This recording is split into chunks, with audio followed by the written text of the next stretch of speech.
امریکی کانگریس کے بلڈنگ پر حملہ کیا گیا واشنگٹن ڈی سی میں، جسے کیپٹل ہل بھی کہا جاتا ہے۔ ایک ایسے وقت یہ حملہ ہوا جب امریکی کانگریس کا جوائنٹ سیشن یعنی سینٹ اور ہاؤس آف ریپرزینٹیٹیو کا ایک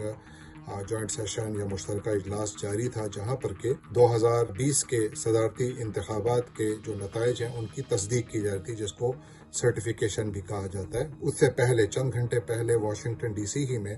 اس عمارت سے کچھ تھوڑا فاصلے پر صدر ٹرمپ اور ان کے بیٹے اور ان کے قریبی رفقا، جن میں روڈی جولیانی جو ان کے وکیل بھی ہیں وہ شامل ہیں، انہوں نے ایک بھرپور تقریر کی، اور اس کے بعد پھر چند گھنٹوں بعد جب یہ سیشن شروع ہوا تو اس کے بعد ہم نے دیکھا کہ کانگریس پر حملہ ہوا، ہلڑ بازی ہوئی، بلڈنگ کو بھی نقصان پہنچایا گیا، 4 افراد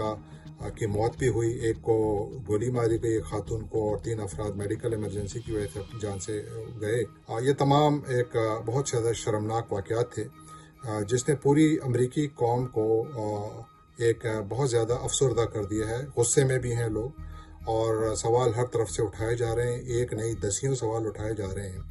کہ آخر کیا ہوا کہ ایک ایسے وقت اتنا بڑا اہم اجلاس ہو رہا تھا اور اتنا بڑا اجتماع بھی تھا، جس کا اہتمام اگر صدر ٹرمپ نے نہیں کیا تھا تو کم از کم اس سے انہوں نے خطاب ضرور کیا تھا، اور صدر ٹرمپ اور ان کے قریبی رفقا پر یہ الزام لگایا جا رہا ہے کہ انہوں نے اس مجمع کو مشتعل کیا اپنی تقریر کے ذریعے، جس کی وجہ سے انہوں نے کانگریس کی بلڈنگ پر حملہ کیا۔ نتیجہ سب کو معلوم ہے کہ کانگریس کو اپنا اجلاس برخاست کرنا پڑا، جو ممبران تھے ان کو اپنے جگہ کو اپنے آپ کو محفوظ کرنے کے لیے اپنے کمروں میں پناہ لینی پڑی، اور پولیس اور جو مختلف ادارے تھے انہوں نے کوشش کی کہ جو مظاہرین ہیں ان کو کس طریقے سے بلڈنگ سے باہر نکالا جائے۔ آخر میں نکالا بھی گیا اس وقت جب فوج اور دوسرے جو سیکیورٹی ایجنسیز تھیں، پولیس اور دوسرے بھی اور بھی بڑی تعداد میں آئے، تو اس کے بعد پھر معاملات کچھ بہتر ہوئے۔ لیکن اس واقعے نے امریکی نظام حکومت، طرز سیاست اور جمہوریت کے حوالے سے بڑے بڑے سوالات اٹھانا شروع کر دیے ہیں۔ دنیا میں ہر طرف امریکہ کے حوالے سے نئے سوالات کو جو ہے سامنے لایا جا رہا ہے۔ It depends on home you ask basically, لیکن اگر آپ یورپینس کو دیکھیں تو امریکہ کے ساتھ کھڑے ہیں، روس، چین کو دیکھیں یا دوسرے ممالک کو دیکھیں جو امریکہ کے ساتھ اچھے تعلقات نہیں رکھتے، تو ظاہر ہے وہ اس کو ہدف تنقید بھی بنا رہے ہیں اور اس کا مذاق بھی اڑا رہے ہیں۔ گویا امریکہ جو ہے وہ ہدف مذاق بن گیا ہے اس ایک واقعے کی وجہ سے، اور امریکہ کے اندر بھی اس قسم کی آوازیں اٹھ رہی ہیں کہ آخر یہ ہوا کیوں۔ ظاہر ہے کہ اس کے اوپر اب بہت زیادہ میرا خیال ہے کہ آنے والے دنوں میں تحقیقات بھی ہوں گی، وفاقی ادارے اس میں جو ہے انہوں نے اس پر کام بھی شروع کر دیا، جو خبریں اطلاعات ہیں، اور ساتھ یہ کہ صدر ٹرمپ کی اپنی حکومت پر زبردست پریشر بڑھ رہا ہے۔ ان کے اپنے قریبی رفقا کافی سارے جو ہیں وہ ریزائن دے چکے ہیں، اور آنے والے چند گھنٹوں میں اور بھی ریزگنیشنز آ سکتے ہیں، اور اس کے نتیجے میں جو ایک بہت بڑی جو ڈیمانڈ ہے وہ زور پکڑتی جا رہی ہے کہ یا تو صدر ٹرمپ اپنے عہدے سے مستعفی ہوں، یا مائک پینس جو نائب صدر ہیں وہ امریکہ کے آئین کی 25ویں ترمیم جو ہے 25th کانسٹیٹیوشنل امینڈمنٹ جو ہے اس کو انووک کریں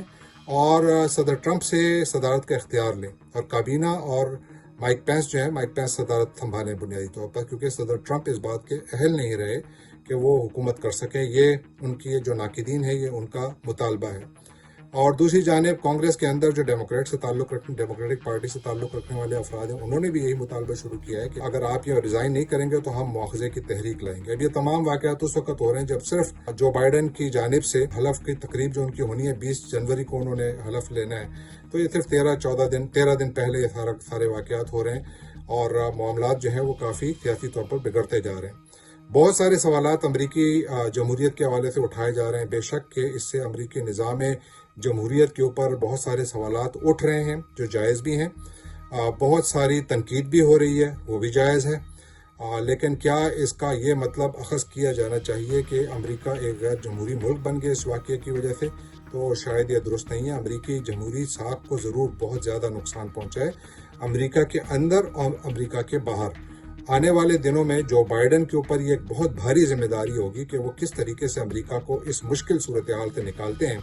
کیونکہ جس طریقے سے ریزگنیشنز ٹرمپ کی انتظامیہ کی جانب سے آ رہے ہیں، ان کے قریبی رفقا ریزائن کر رہے ہیں اپنے عہدوں سے، لگتا یہ ہے کہ اس کا شاید سنو بال ایفیکٹ ہو۔ صدر ٹرمپ اپنے 13 دن گزاریں صدارت میں یا نہ گزاریں، جو نظام ہے اس پر جو یہ دھبا لگا ہے اس کو صاف کرنے کی جو ذمہ داری ہے وہ مجھے لگتا ہے جو بائیڈن پر آئے گی، اور انہی کے لیے یہ ایک بہت بڑا چیلنج ہوگا کہ ایک بکھری اور منتشر قوم جو اتنی زیادہ تقسیم ہے اس وقت اور بڑی بھاری تقسیم ہے، اس کو کس طرح ختم کر پاتے ہیں۔ فی الحال امریکہ میں اس وقت جو صورتحال ہے وہ یہی ہے کہ جو بائیڈن کی جو سرٹیفیکیشن پروسیس تھا وہ تو کانگریس نے صبح 3 بجے مکمل کر لیا، اس طریقے سے کہ انہوں نے یہ واضح کر دیا کہ نظام انٹیکٹ ہے، نظام کو نقصان نہیں پہنچا۔